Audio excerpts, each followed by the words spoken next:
Hello and welcome back. I'm Arumba. Thank you for joining me. Let's play some more EU4. Smiley? Happy. I've already forgotten. I can't remember the name of this campaign. Something about Choson turtles. The turtles were Choson. You can now add dependencies in the mod loader, in the descriptor. That is new. Okay, we're making 13 ducats a month. The knowledge sharing from Ming is going to go away fairly soon, I think. He has the Renaissance present in his capital state. Maybe we get lucky and he keeps knowledge sharing for a very long time because the overall spread rate everywhere else is still very slow. I mean, the longer he pays us, obviously, the better. We could consider, in order to help offset the much larger forces that they have, we could just overbuild the force limit. Overbuilding just like 2 or 3 or 4 extra infantry would not be very expensive on a monthly basis, and we have the manpower for it, and I would feel a lot more comfortable if this was like a 16 stack right here.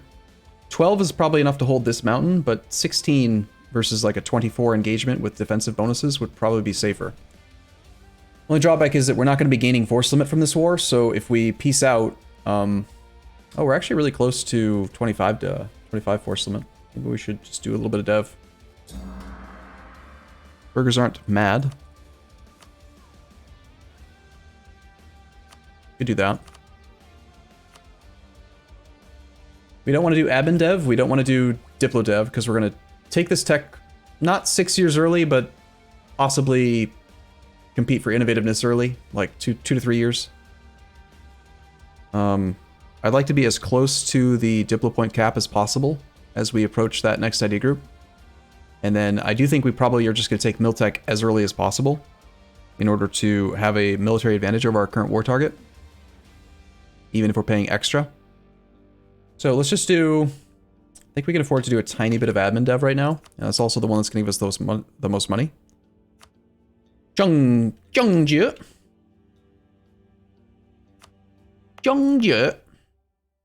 Wait, no, reevaluate, recalculating. We wanted to prioritize not necessarily the best location, but the coastal provinces to get them to 12 for our medium-term goal. So let's start by finding just the cheapest and the closest to 12, and then check to see if it's coastal. So we've got Pyongyang at 9 dev. Let's go ahead and run dev cost edict. And then I think we'll just do some admin clicks here. We'll do 3 clicks here now. Takes that one to 12. Next up, we've got cheapest, closest to 12 is Cheongju, which is also coastal. We already got dev cost edict on here. Let's do... We're going to end up hitting the diplo point cap. I'm not going to be taking the next admin tech for probably 3 to 4 years. In 3 to 4 years, we're going to generate 13 times, say, 48, 624 points. We're definitely going to hit the cap, which means we do have spare diplo points to spend right now. Even though this is just grain, maybe we want to save the diplo points for better trade goods. Like cotton. Sangju, also coastal. Yeah, let's do some dip clicks here. Duke here. Takes that to 12. Do admin clicks here. 1 dip click. Oh crap, I didn't mean to click again. Well, I guess it's at 13 now. Okay, next closest and cheapest is Naju and Chengju. Chengdu's inland though, so we're gonna ignore that one. Naju is coastal. Dev cost edict on. Paper. Take this one all the way to 12. Let's do the diplo clicks first. Okay. Yeah, if you missed it, I mentioned this in the last episode. What we're doing right now is this is a medium-term goal. We know we're going to go exploration. We know we're going to discover North America. We're going to basically go find out Alaska, which means that in 1500, we will be eligible to spawn the Colonialism Institution. So, we're trying to maximize the likelihood that we spawn it instead of someone like, say, Portugal, Castile, or England. The requirement says it needs to be in a state. It needs to be connected to the capital, which is every province we own. It can't be an island. Every province we own meets the criteria so far. one of the following must be true. It needs to be in Europe, Asia, or Africa. We're in Asia. And then one of the following must be true. Development needs to be at 12, or it needs to have a center of trade at least level 1, or it needs to be your capital. So we're deving our coastline to 12 so that every single one of our provinces will be eligible to spawn it, and then therefore we have that many more extra chances. Oh, you're right, we do want to own an island. My bad. Well, we won't dev that one. We don't talk about those people. Those people don't matter to us. All right, so lowest, cheapest, closest to 12 is next going to be... Chengdu was inland. Guangzhou. Huang. Coastal. Need dev cost edict. It's fish. I think we actually have quite a few monarch points to spare here. I said we were going to generate like 600 diplo points, right? Let's just take this last one to 12, and then I think we'll cool it for a little while. That also gave us 2 extra land force limits, so let's just train up 2 more infantry over here. And be happy. Yep, when we get to the actual point where the next institution spawns, I'll go into more detail about it if you're unfamiliar with the mechanic. That's something I did a lot of research on when I was trying to do the Ryukyu World Conquest. So I know exactly how it works. I can explain it perfectly. Hey, we unfortunately now have a looming disaster because Arumba's smart, and I apparently just dev'd like all the provinces that the nobles own. Nice. However, they're at 39 loyalty, so when they get to 40, we'll just revoke one of the provinces. Of course they are. Yeah, of course they're gonna cause problems. Of course, that also might make us go back down to 25 force limit, and now we're actually close to 27. Maybe we could dev our way the rest of the way. I love dev clicks, man. Keep in mind, we grew from 130. We've gained like 100 development almost. That's so good. Hopefully that disaster doesn't have too much progress. It was building up earlier as well. I think we just fixed that, didn't we? This feels weird. We're at war, but it doesn't feel like we're at war. He's 33 enthusiasm. We have 5.6 ticking war score. We've paid off 1 or 2 more of our loans while we've been in this war. We're still getting this. Oh, seriously? This is so dumb. One of my ships that I queued up earlier is privateering in Beijing, and so it's continuing to piss them off, even though it's only 1 ship. Nice. Even with privateering, we're no longer going above 50 power projection, so we're just going to abandon it, because we can't get above 50 for the moment. So let's just go back to protecting trade in Nippon, which should make us more money. And now we're kind of motivated to end this war ASAP.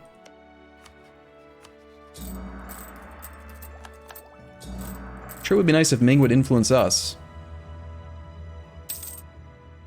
I mean, why doesn't he care about us? We don't generate enough monarch points. I think he needs to help us out. Jianzhou just got a 566 as well. We've got like crazy good leaders all around us. Are we taking the Holy Mountain?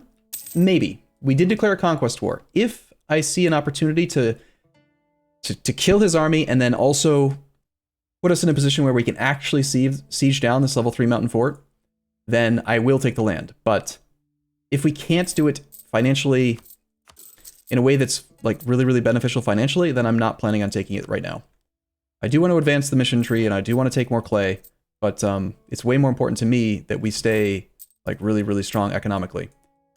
And the problem is that this guy on very hard, he's got, 23,000 of his own troops. If we try to siege his capital, he will throw everything at it. Granted, we actually have 26 now. We could just park 13 stack there and a 13 stack here, and actually we might be able to take his capital pretty easily now. But if we do that, we're not able to defend the mountain. He now wants military points. It's not going to slow me down much. We'll say yes to it this time. Okay, disaster is at 87%. 2 months to go. We can revoke without having the nobles get mad. You get 1 prestige? I think it's only 0.5 for the Holy Mountain. Yeah, 0.5 yearly prestige for that. Which is good, don't get me wrong, but it's nothing to... It's not worth ruining our country for. Perfect timing. We will now revoke from the nobles and hopefully make them not cause a rebellion. We revoke one of the provinces that has grain, we lose the most force limit. Let's not revoke those two. This is Chinaware, and it's in our capital state. This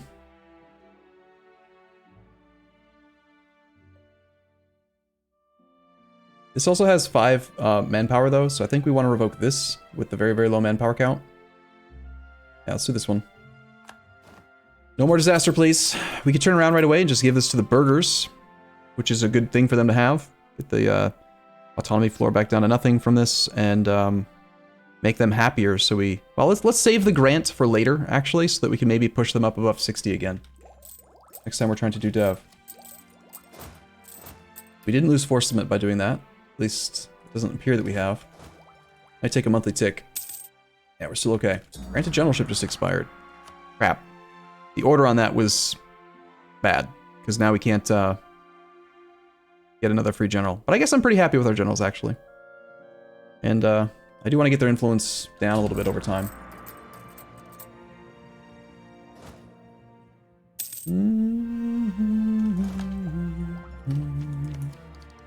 He's still on Tech 5, but he's starting to catch up on Dip, so he might take Diplo Miltech 6 soon.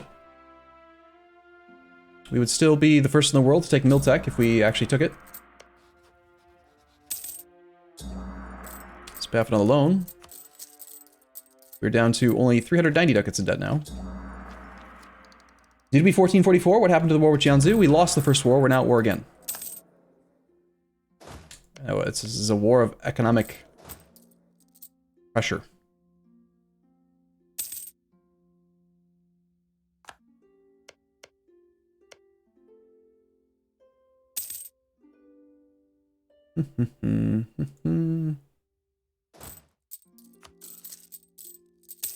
One less loan. This is pretty great. We're knocking out loans really quickly. 80 ducats per loan, and we're making 16.9, so like once every 5 months we're paying off a loan. It's pretty spectacular. We have another admiral. He's pretty bad, though. I'm just gonna fire him. I took the click anyway, though, because I wanted the burghers to have more influence. Athel 404, 1-year PogChamp. Thank you for your sub, sir. Resub, rather. You once again want military points. Considering I'm planning on taking Miltech way early, and we have spare trust available, I am going to refuse again. Just because I want these military points. Also, we should be able to turn off that edict, right? Yeah, let's switch back to protect trades, turn these edicts off for now.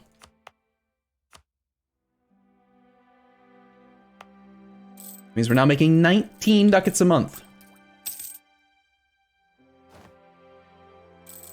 And we can take tech. So, we don't have to take this now. We're not at the point cap. We could wait until maybe 1 more year has passed in order to save 60 extra points, which translates into 1 or 2 dev. Or we can just take it now, and with Miltech 7, we can try to push and actually just go win the war. He did take Miltech 6, so our Miltech advantage is gone. That's unfortunate. I was hoping we could do Tech 7 versus Tech 5. Since he has Tech 6, I think we want to wait. I think we want to take time. Although, the longer we stay in the war, the longer we're missing out on monarch points from being below 50, so... Alright, let's push. And I think we want to train...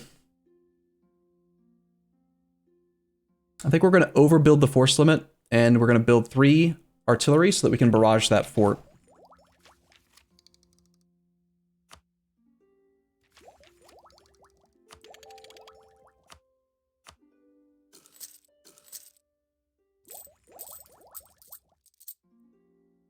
Okay, moving over here has caused him to recalculate. No, no, our knowledge sharing has ended. Oh. Ming doesn't want to give us mad ducats anymore.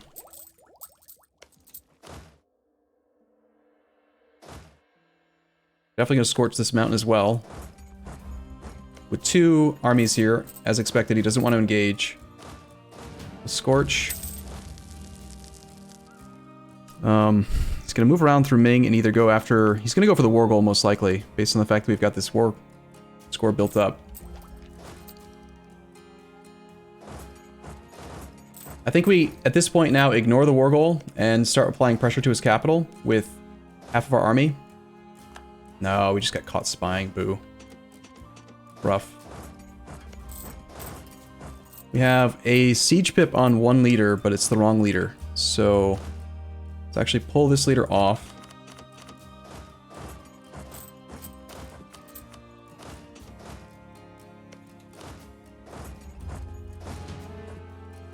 And pull this other leader forward. Waiting on the artillery. We'll do the barrage. Most likely he'll go for the Wargle. And then once he realizes that the capital is actually in danger of falling, he'll bring back his entire army and throw it all at the fort. But I think with our nearly 30k troops, we'll actually be okay.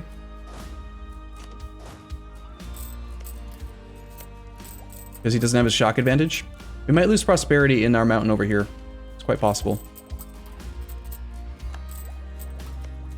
It'd be great if we could already have the barrage completed. It would make the likelihood of us making actual progress much, much higher.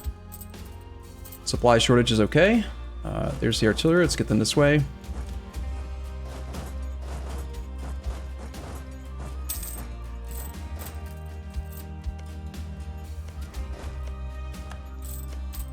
Okay, so he loses his shock advantage because he's, oh god, he threw in... Seriously? No leader, and he's rolling a 9 in the shock phase. But Won Jong-sun also rolled a 9. Pretty amazing. Pretty good. Reinforcements arriving on the 22nd. We're just going to pile in and hope that we win this fight. It's another 10 troops. Oh, this is not looking good. No, we're going to have to be more tactical, I think. We've got to wait until we can get a good fight where we're the defender in the mountains. He's also rolling really well this phase. I'm going to wait until the artillery arrives so that it doesn't get killed. And then we can retreat with the whole army. Not a good fight. Did not go as well as I was hoping.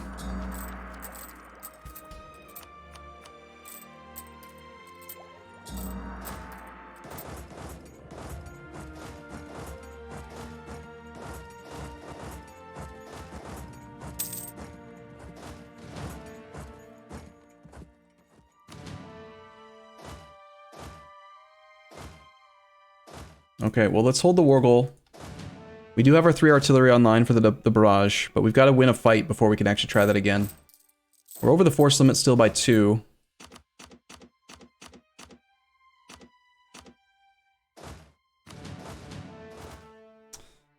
I'm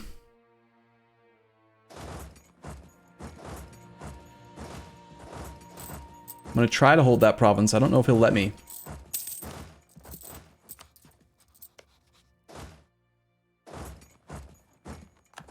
Since most of his army's this way, I'm gonna fall back and then just... I need to pile in here in case he tries to go for the Wargle. Ooh, okay, this is becoming a dicey war. We're also making not nearly as much because Ming has stopped paying us. However... Alright, and then here comes Solon, as expected. AI is super, super, super aggressive about taking provinces that do not have zone of control. So this is like a glaring target for them. And I'd really like to prevent it. 24th, 20th. Can we get there ahead of him? 22nd? No. This guy's only on tech 4, though. And it's only a -1 penalty. He's got a 1-1-1. Let's fall back from the mountain, since we scorched it, and see if we can convince them to go into Het to Allah. I'd rather take a fight against the war leader over the other guy, if possible. He's moving into Het to Allah on the 16th. We might be able to bait him into... Yes, one of the armies is locked. We can be there first. Perfect. Scorched Earth pays dividends. Alright, so that's going to kill one of the 2 armies. Probably. Let's make sure we've got the better combat guy, which is really... Both of them are fine. Let's let Insane Toe lead, I guess.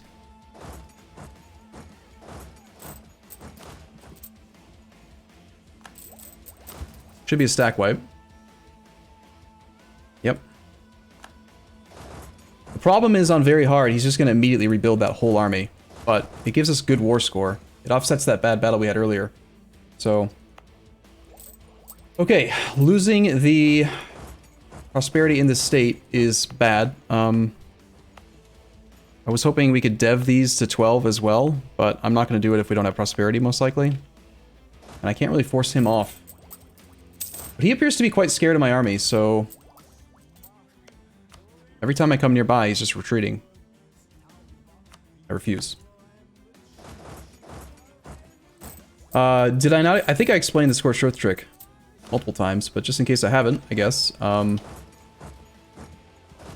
The Scorched Earth trick is that the AI is bad, and they just don't understand that it takes longer for them to arrive in a province than they think. So he sent the army this way, thinking it would get there at a certain date, and didn't factor in that the Earth has been scorched, and it takes 50% more time to get there. So because of that, I was able to move there because I control it much faster than he could, and then I became the defender. He didn't think... He thought he would get there first, essentially. But because of Scorched Earth, I got to get there first. It's a very, very good, reliable tactic you can use against the AI.